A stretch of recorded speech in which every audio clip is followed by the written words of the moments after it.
Let's explore how to connect to MongoDB Atlas. We'll cover setting up and connecting to MongoDB Atlas from your applications.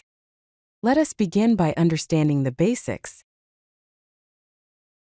MongoDB Atlas is MongoDB's fully managed cloud database service.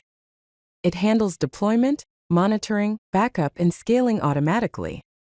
It works across Amazon Web Services, Azure, and Google Cloud, providing a seamless database experience in the cloud.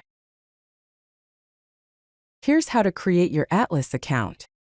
First, sign up by visiting cloud.mongodb.com and create a free account. Second, create your first cluster with the M0 free tier. Third, configure access by setting up a database user and network access. Now, let's set up a database user and configure security. Create a database user with appropriate permissions and configure network access to allow connections from your application. Here's an example. The username is my app user. The password is secure password 123! The role is to read and write to any database.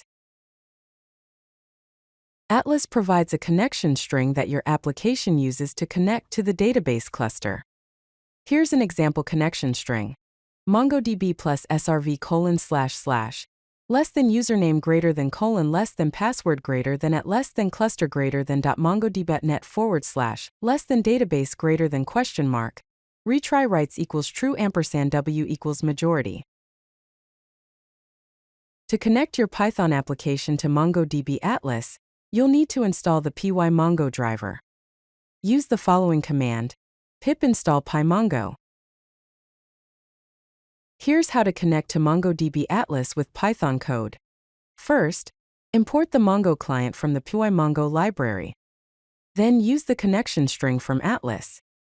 Create a client and connect to the database. Finally, test the connection by printing the list of database names. Here are some best practices for connecting to MongoDB Atlas. First, secure your credentials by storing connection strings in environment variables. Second, use connection pooling by reusing Mongo client instances across your application. Third, implement error handling by using try-catch blocks for connection errors. Finally, configure network access by using IP whitelists for secure connections. If you like this video, hit that like button and don't forget to subscribe.